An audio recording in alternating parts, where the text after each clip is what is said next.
Mr. Candidate, you confront a committee which was appointed by the Council of Deans and that is charged with the task of examining both your dissertation and the propositions submitted therewith. Professor Danielson from Harvard University will start the discussion. Welcome. Thank you. Your work, Mr. Candidate, has drawn a rich picture of diversity and difference in many respects. And my question for you is this: what are the implications of your work for the way in which we think about the category Arab music? Is there such a thing as that category, or is it an invention of perhaps the 1930s, as some have suggested?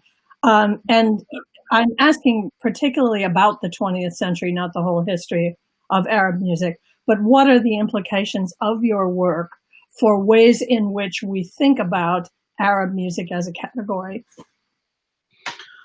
The opponents, thank you very much for your question. This is a very important question. I have struggled with this myself throughout the years, and I have challenged the label Arab music for quite some time, including during my tenure at the University of Chicago.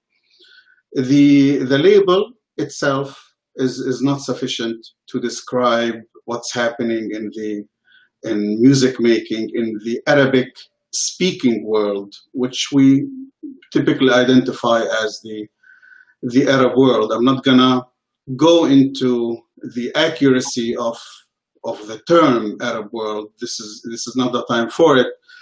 But in terms of music, most of the time, when we talk about use the label Arab music, we're actually referring to music from the Near East, and we scale this label on everything else, including music of North Africa. But when you dig deeper into the sonorities and the types of music that takes place or is taking place in that region, the term fails to express that diversity. And it is true that in 1932 the term Sharqi music was presented to replace anything as a final label for art music. And there was a major debate between the scholars in the 1932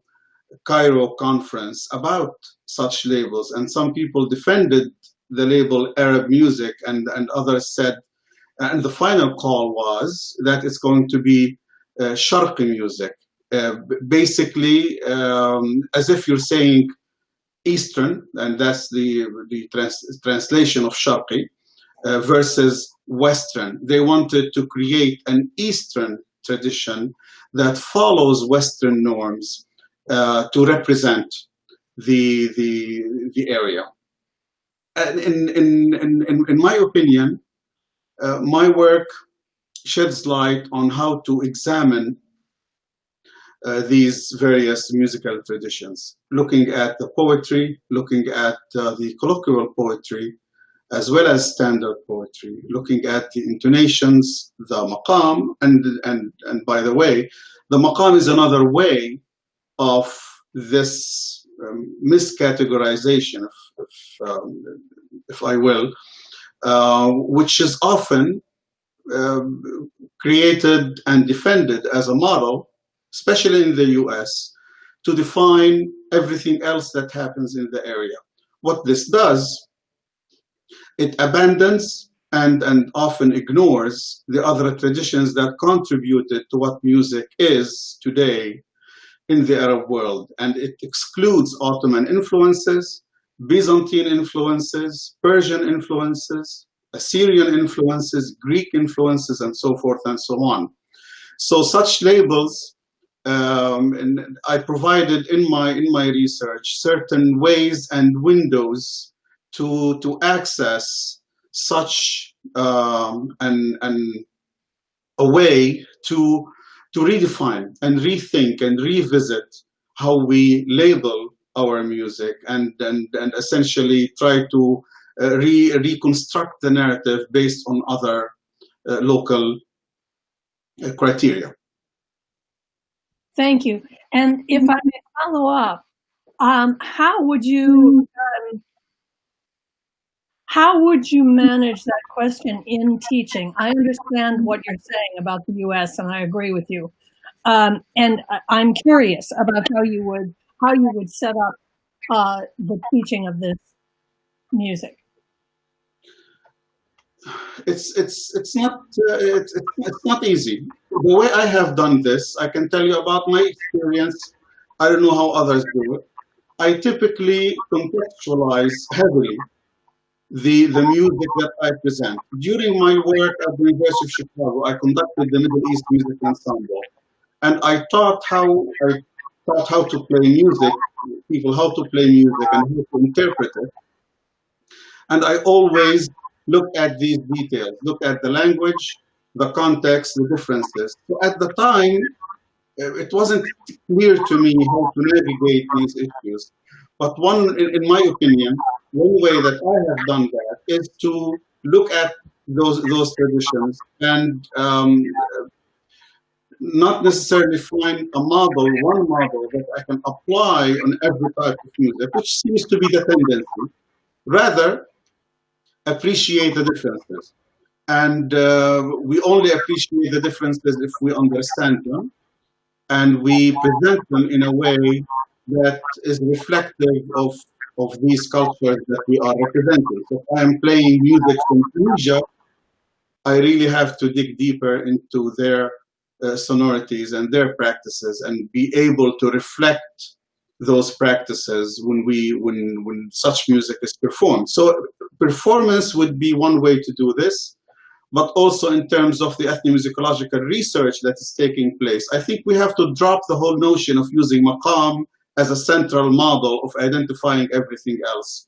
And we have to challenge that notion and reflect on and defend it in academia. We're not there yet, but I think with my research, I think we'll get there eventually. Thank you. Professor Danielson, could you finish off with a short question? It allows a brief answer, please. I can. Can you specifically, can you address the position, you do this in your thesis a bit, is address the position of Palestinian music in the construction of regional music? Well, this is a very interesting question. The Palestinian music, well, to start with, most of the research that has been done regarding Egypt and Syria and Lebanon. There's some work for North Africa and Iraq, and there is very little done about Palestine. One of the most striking findings that I find really fascinating is that the Palestinian music scene from the 1920s all the way to 1948 flourished to the level that impacted music making and the music making scenes in Egypt and Syria and Lebanon and Iraq and Jordan. This hasn't been addressed in this level before. We typically ignore the contributions of Palestinian musicians and composers, and we always assume that whatever happened in 1948 just happened, was unfortunate, and Palestinians ended up having no record of their contributions, and of course there are plenty of reasons why we don't have such records. But I think this is the beginning. My research is not done. and I'm sure other people will pick it up, and I hope they do. This is just the beginning. I think if we keep digging, we may find more evidence to support that the Palestinian music scene impacted the Arab region during the 20th century. And this impact and such influences include new genres of music, including pop music, sha'bi music, and the qasida, which I talked about in the dissertation. Thank you. I like this. This is only the beginning. Thank you, Professor Danielson. We move on to Professor McDonald from Indiana University, Bloomington. Thank you. Can you hear me okay? Yes. Thank you. Mr. Candidate, my first question builds upon the one you just answered. Why do you suppose Palestinian musicians and composers' contributions have been largely neglected in the standard history of Arab music? And how does your remembering of those contributions change our notion of the history of Arab music and our notion of Palestinian experiences, both before and after 1948? The opponents, this is a fantastic question.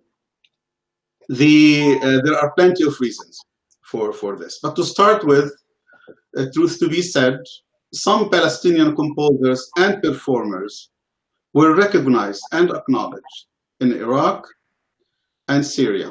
For example, Rawh al-Khammash, when he left Palestine after 1948 and embarked on a mission to reconstruct the education system in Baghdad and in Iraq as a country, he was given the opportunity to do so by governmental mandate, and he became instrumental in transforming the country into the music scene in Iraq to what it is today.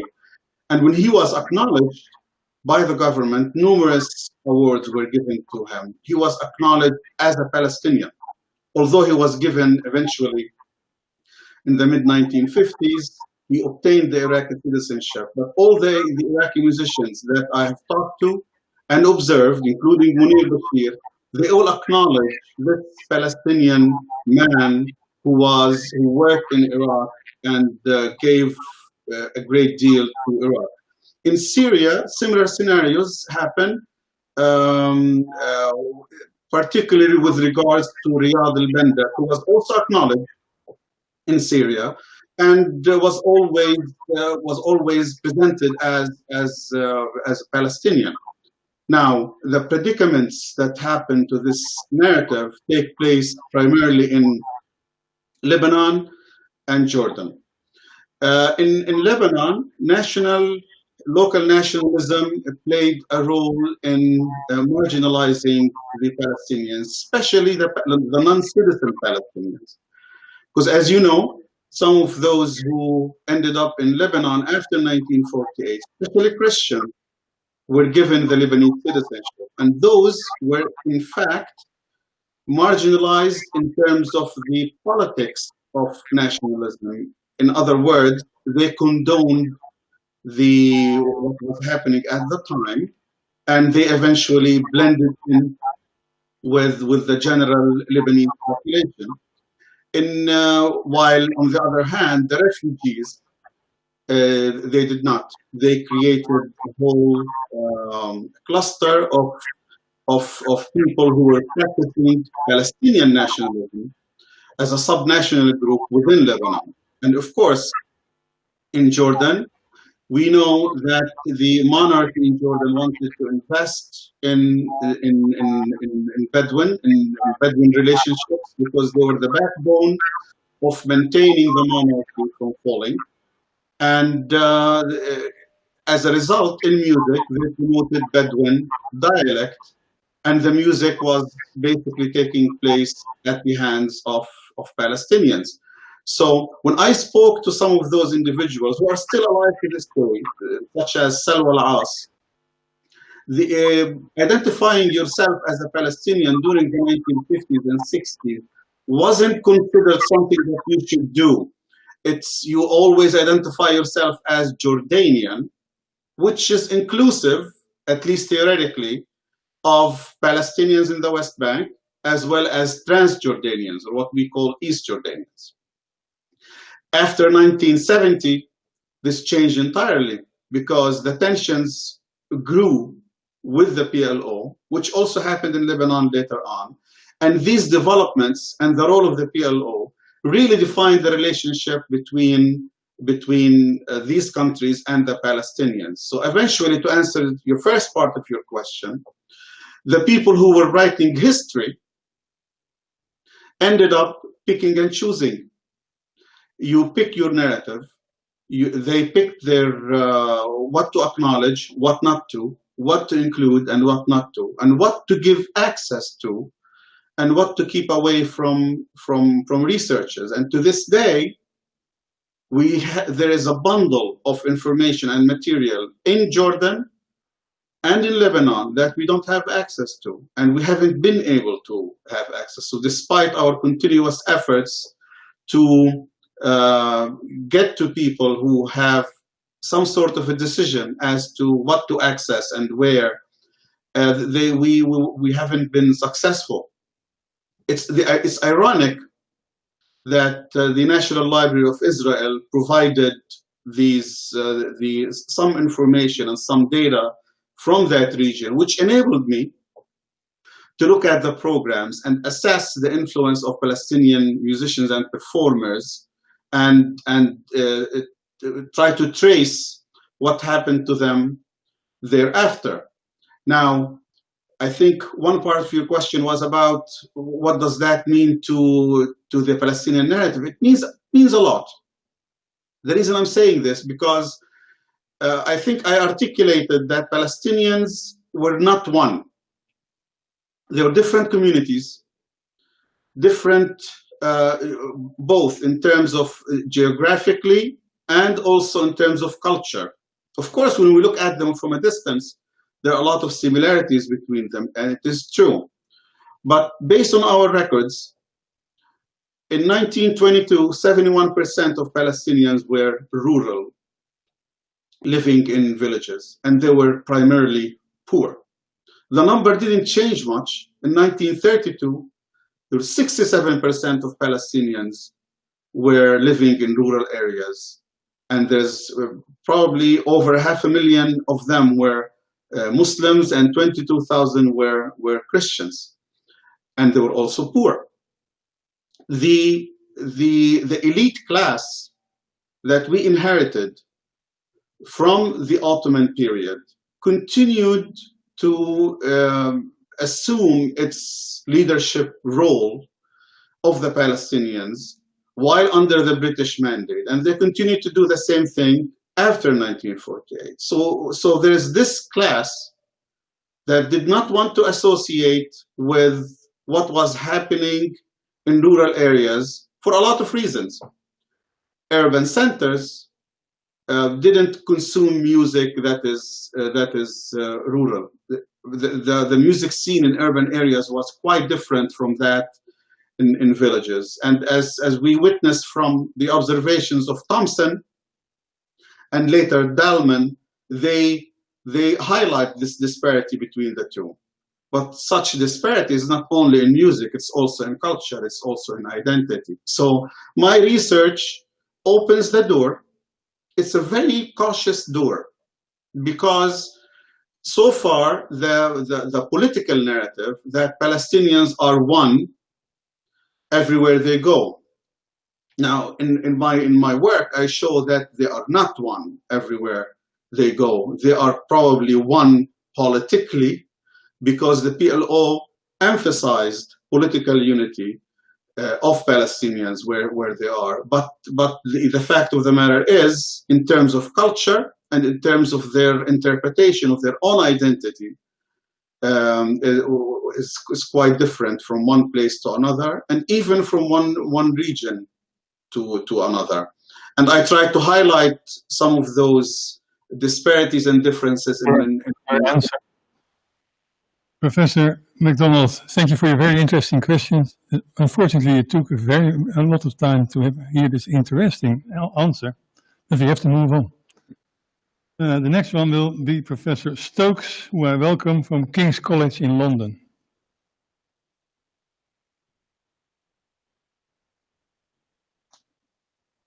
You have to unmute your microphone, I think. Professor Stokes. Oh, yes, Mr. Candidate. I read your thesis as a contribution to very extensive musicological question about music and nationalism. And I was struck by and very much agreed with your striking a strong post-colonial note at the very outset of your thesis as a general framework for understanding Palestinian music. It struck me reading the thesis that the post-colonial framework mainly addressed the British colonial context and the British occupation and the British mandate. And I wondered, my question is, to what extent you might want to think about the Ottoman world as constituting another colonial context, particularly that the post-1948 generation are still kind of inhabiting and processing in their choice of maqam vocabulary, in their continued dedication to instrumental forms like peshrevs and semais, perhaps also in what they're doing with the muasha form as well, which I think is interesting to consider in this context. So here's my question. To what extent might we think about the Ottoman context here, not just as being an influence, that's the word that you tend to keep on using when you're talking about Ottoman practice here, but as a kind of embracing post-colonial context that the post-1948 Palestinian composers that interest you are still, in some sense, still struggling with? That interests me, and that's my question for you. Khalil, the opponents, thank you for your intuitive question, as always. In the 1980s, I used to visit the southern city of Hebron and the northern city of Nablus. And it struck me much later how Ottoman these cities were, although we don't like to acknowledge that they seem Ottoman. In fact, even in Jerusalem and the old city of Ramallah, where I come from, you would find some Ottomanism. The characteristics of an Ottoman city can be traced in these cities. The short answer is yes. I can definitely approach a portion of the Ottoman narrative as colonial, and the reason I'm saying it's a portion because the bureaucrats and the elite Ottoman families started to change course in the middle of the 19th century towards a colonial narrative that is similar to the European colonialism. It was then when the bureaucrats and the Ottoman Empire itself started to tackle the issue and not only focus on the main centers and cities and major towns under their domain, but they started to spread their influence or their rule, if you will, or their governance and their culture to the rest of the Ottoman Empire. In terms of the classical, the so-called classical traditions or the Arab classical traditions, as we identify them now, they are primarily Ottoman. The references to this, there are various references. Al-Jawhariyyah in his book references the importance of the Ottoman musical traditions, and he mentioned namely the Sama'i and the Bashraf. And there is an interesting comment by al-Jawhariyyah in an unpublished book that I have obtained from the Palestine Institute of Research in Jerusalem, where he comments or quotes his mentor and teacher, Omar al-Batsh from Syria, who was at the time a musician in an Ottoman band in Jerusalem. He stayed there for many years, and he taught Wasif al-Jawhariyyah a lot of the muwashshahat that he does. Omar al-Batsh told al-Jawhariyyah that everything that we need to know about muwashshah and its development comes from the Bashraf, from the Ottoman Bashraf. Of course, if you say this nowadays in the Arab world, this is not going to be received well, although it is actually the truth. And it was also mentioned in Nadim al-Darwish's book, Min Kunuzina. Nadim al-Darwish was the son of Ali al-Darwish, a master, Nai master, who studied in Istanbul and worked in Jerusalem and in Baghdad, and he's originally from Aleppo. In his introduction of this book, Min Kunuzina, he spells it out. He says, the traditions of muwashshah are not Andalusian musically. They emerged from Ottoman court music. And then he mentions that the only reason that he used the label Andalusian because he was asked to and pressured by the people around him. He actually said that. So what strikes me in this whole thing is that nationalist tendencies in the Arab world, starting with towards the end of World War I, embarked on a mission of creating the Arab nation. And one of the things that they did, that they weren't able to acknowledge the Ottoman, the Ottomanism of their music.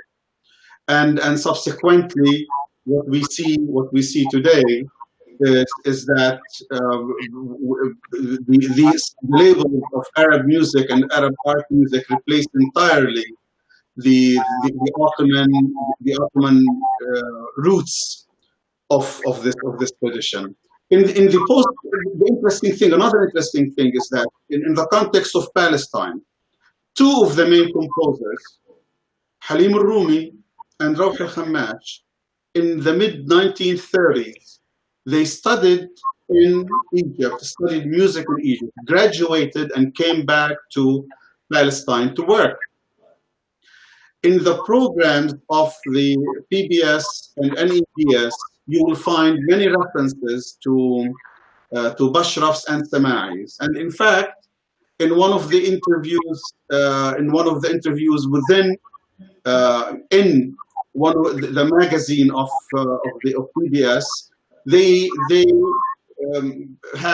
include a short biography of Rawh al-Khammash, and they state that he used to play Asim Bek Bashraf, Tatyos Effendi Bashraf. So they actually named the Sama'is and the Bashrafs that he used to play, and they bring in Shawa, Sami Shawa, who was a major violinist at the time, who acknowledges the talent of Rawh al-Khammash. The recording that I included in the dissertation, Rawh al-Khammash opens this vocal piece of Qasida with Sama'i Huzam, which was composed by Muhammad Abdul Wahab in the 1930s. There was such involvement in composing in this time. There's also another finding of Halim al-Rumi, who wrote a Sama'i complete form in Jaffa in 1946 in a coffee shop. I have a copy of it, and the thing is, and this has become apparently a tradition, that they departed from calling these pieces using the Ottoman naming system, which is Sama'i Nahawand Halim al-Rumi. He didn't do that. He called the piece with a different name. He called it Hanin or something like that. Now, apparently, when you look at the programs of PBS and NEBS, you'll find all the pieces have have titles. Every now and then you will find a sama'i here or sama'i there. Those will be the ones that they are performed, like Nikolaki, for example, it was mentioned in there, because those are older pieces that a particular group is playing. So in other words, we can definitely go back and look at the Ottoman.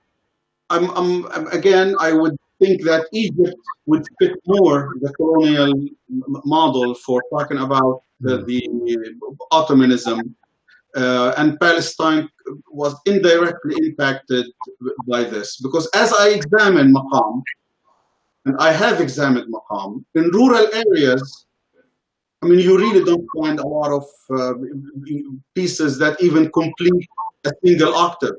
Most of the time, they remain within the 6 notes, 7 notes. They don't go beyond. So the urban nature of Ottoman governance impacted music making, but left most of the rural areas very much attached to their older music types. Thank you, Mr. Candidate. Thank you for your answer. Thank you, Dr. Stokes, for your contribution. I would now like to move on to Dr. van Oostrum of the University of Amsterdam.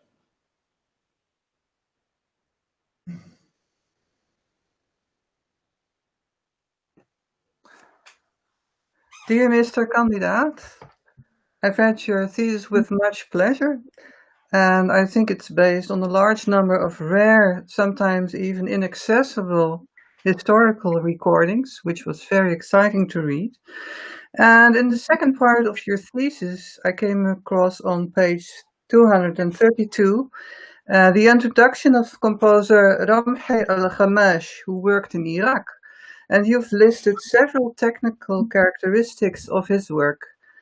And could you enlighten us on point 2 on page 240 on the use of chromaticism to modulate to distant maqamat instead of relying on traditional tetrachord relationship? So a very technical question. The opponents, thank you for your question and for your kind comment. I appreciate it.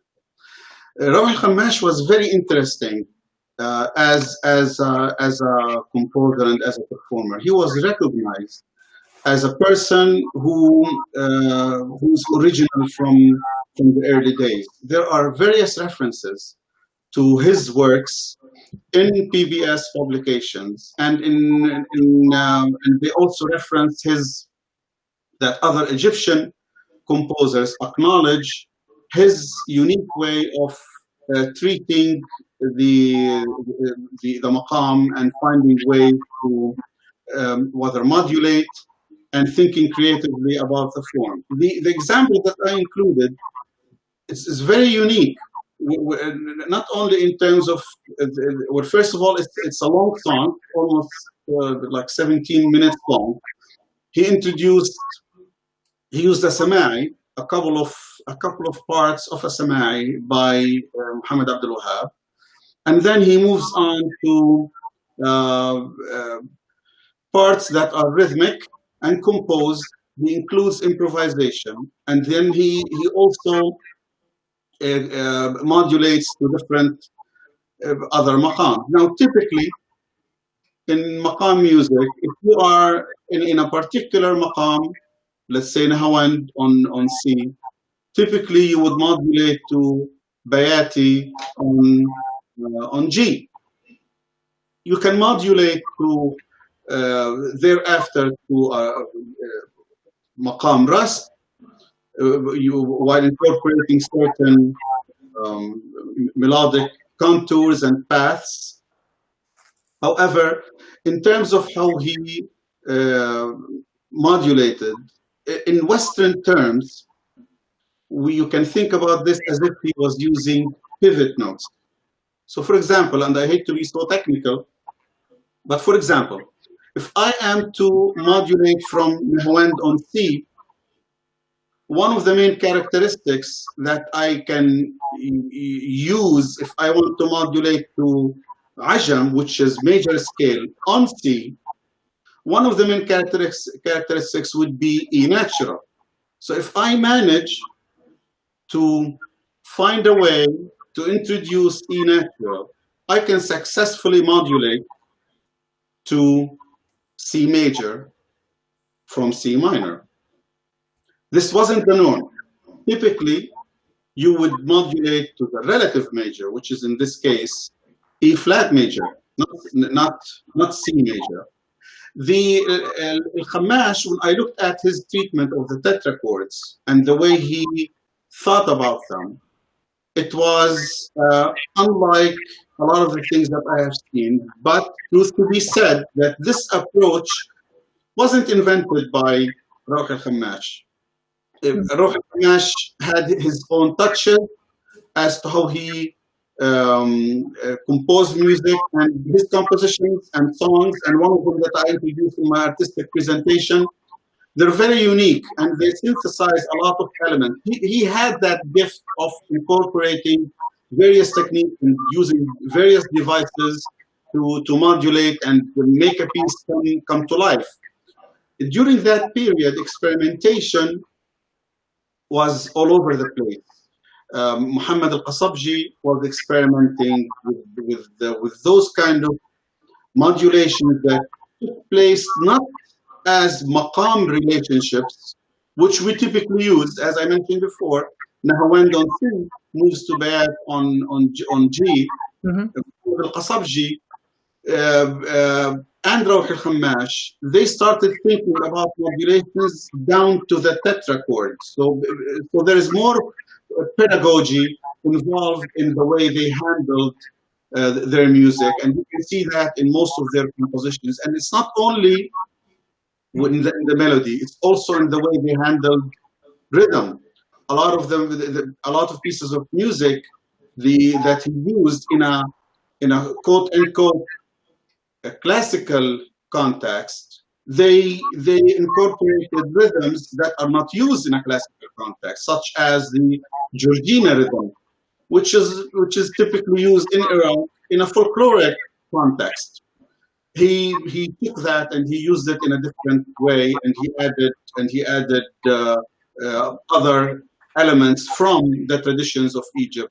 His ability to synthesize and connect and build bridges between the traditions of Muwashshah, because he introduced Muwashshah to Iraq as well.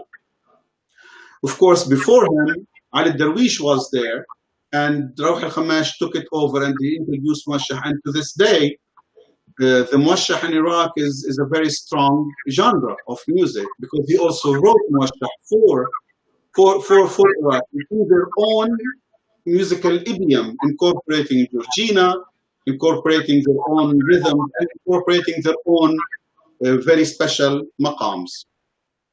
Okay, thank you. Thank you, Mr. Candidate. Thank you, Dr. van Oostrum, for your contribution. We move now on to Dr. Nalbantian from Leiden University. Also welcome here.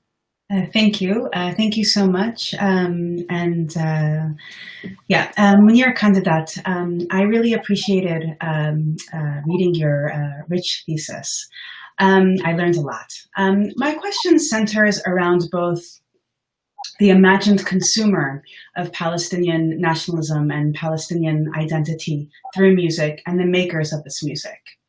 So your thesis discusses the construction of Palestinian identity through music and the various influences, historic, ideological, political, upon its development. The imagined consumer of this identity, however, through your discussion, seems to be the middle class of Palestinian society, and an overwhelmingly male one. I was wondering about the more intimate realms of production, often manifesting in experiences that are usually missed or marginalized in quests for constructing and understanding a larger, all-encompassing Palestinian national identity. While you mentioned children's songs a couple of times, but not necessarily the role of children, I was wondering about lullabies, a medium more often than not sung and repeated by women, actors that are not particularly present in your analysis, perhaps with the exception of Feiruz, but credit is usually attributed to the Rahbani brothers. What is particularly powerful about lullabies is that they have the ability to accumulate layers of affect and establish bridges between generations in a family. And often, in a marginal minority community under surveillance. And I'm taking this mostly from Melissa Bilal, who's an ethnomusicologist. So she's mostly talking about Armenian remembrance and trauma in Turkey, both in the context of the Armenian genocide, but also regarding the current Turkish Armenian community living in a country where the state denies their trauma. But of course, I think there are clear connections here and links that can be made with the Palestinians in the West Bank, Lebanon, and Jordan. So lullabies can be seen as an object that witness the past, and they transmit the history of the family. And because they bond generations, they do generate a sense of collectivity and a sense of collective history. So I'm wondering about this absence and if you can comment on it. And not just of lullabies, but of women and children as makers and transmitters of music, and also of makers and transmitters of Palestinian identification. Could you comment on this as well? And I'm wondering if we can then expand it. Can you to include other intimate sort of manifestations of song, rhymes, or perhaps sayings that are said in meter and that are repeated. So because through this performance of repetition, just like lullabies, you can produce historical knowledge, perhaps not explicitly, but with a certain orientation towards the past and awareness of the present. So those are, if you can comment on my three questions that I gave, please. Zichler, the opponents, thank you very much for this question. Although it's for the most part beyond the scope of my project, but I'll try my best. In my work, based on Al-Jawhariya and what he mentioned, there were various women singers and performers, which is not very common in the 1930s, to present in public context. To have women. Please, the beadle entered the room and shouted to us, "Hora est," which means that we are finished. You will now be taken off the line, I think, for a brief moment so we can deliberate on the outcome of this whole procedure. We see you back in a minute. Thank you. Okay. Mr. Candidate, we have examined your dissertation and the propositions appended thereto. We have heard your lively defense, and we have considered the report of the faculty concerning your previous studies. On the basis of this, we have decided to admit you to the doctorate. Professor Bohr is empowered to confer the dignity upon you in the customary fashion. Volgaarne aanvaard ik de taak mij door de rector magnificus der universiteit opgedragen.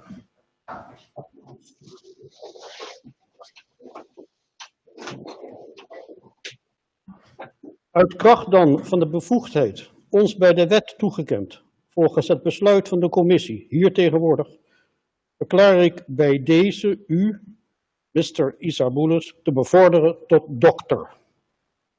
Ten bewijze hiervan zal u het diploma door rector, secretaris en promotors ondertekend en met de grootzegel der universiteit bevestigd ter hand worden gesteld.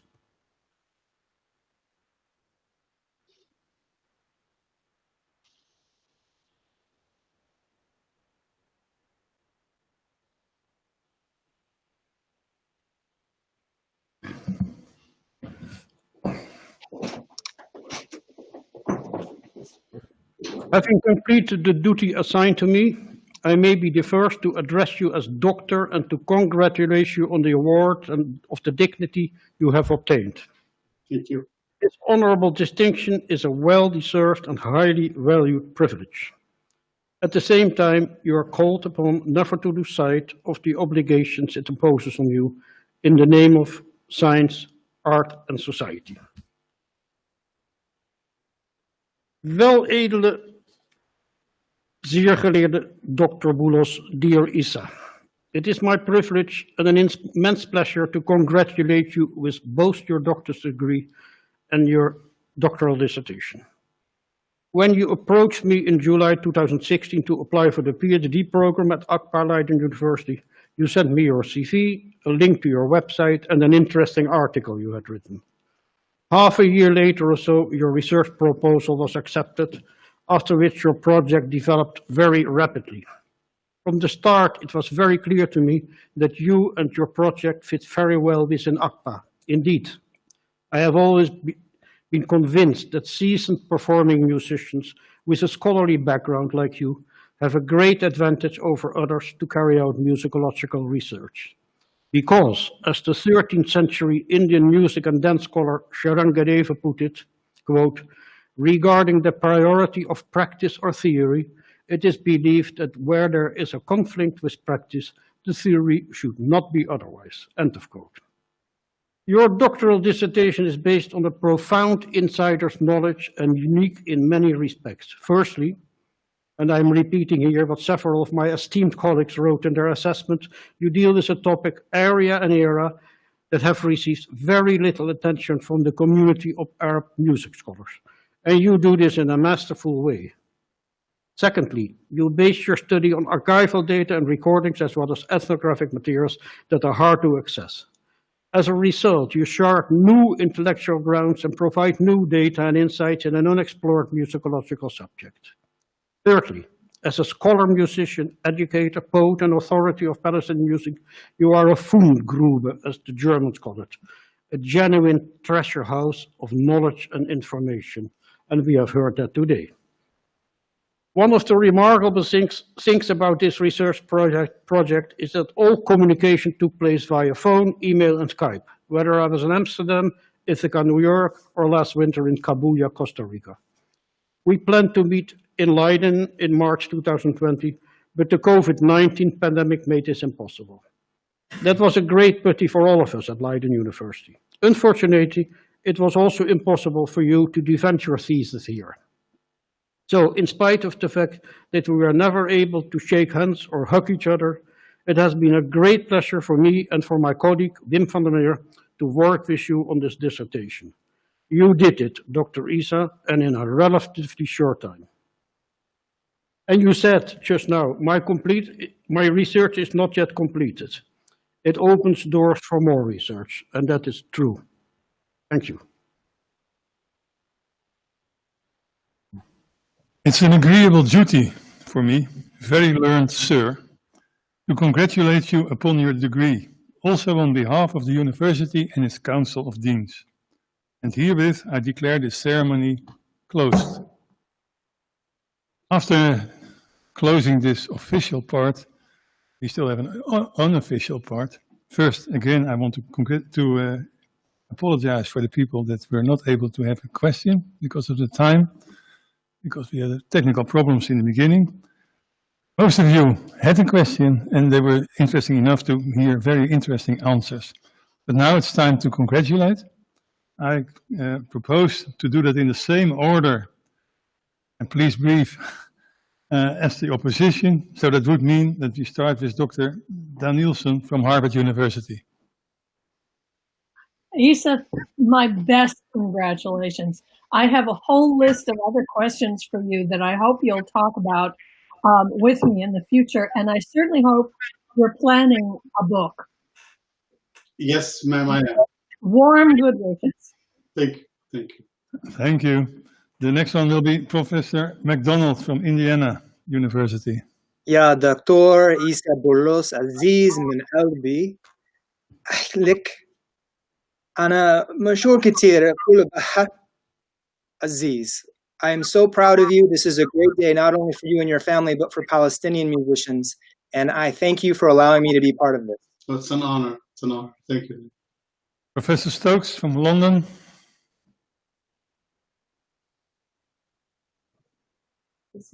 I don't see or hear Professor Stokes, so let's move on. Maybe he comes back. Professor van Oostrum. I beg your pardon. Thank you for inviting me, everybody, to be part of this gathering and this happy occasion. Issa, you've always been somebody that I've learned from. And this relationship goes back a long, long time, and it's going to continue for a long time as well. So many congratulations and all the best for the future. Thank you, Martin. Thank you, Professor Stokes. Dr. van Oosterom from Amsterdam. Ja, Dr. Issa Boulos, Elf Mabrouk.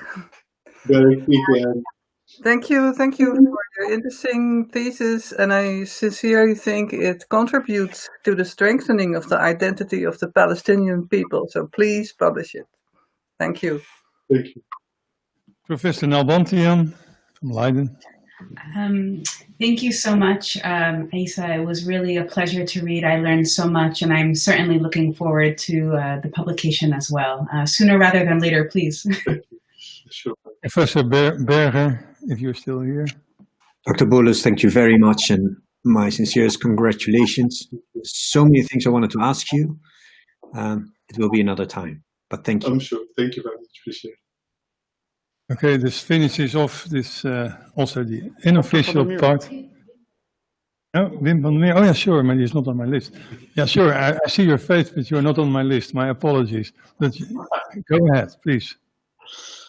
Issa, congratulations. Thank you. Thank you. It's a great pleasure working with you. I'm looking forward to continue this contact with you. And when you're going to publish your work, I'm really curious to see what comes out. And I have many questions for you about certain other things. Always happy. Always happy. Bye. See you. Okay, this finishes off. Thank you, Mr. Candidate. I think I'm a simple chemist, but I did learn quite a bit this afternoon. Thank you for joining us, and good luck in the future. And I guess that the idea of don't forget to publish it is very important, always for all scientists. Thank you. Thank you. En dan? Wordt dat net of zonder?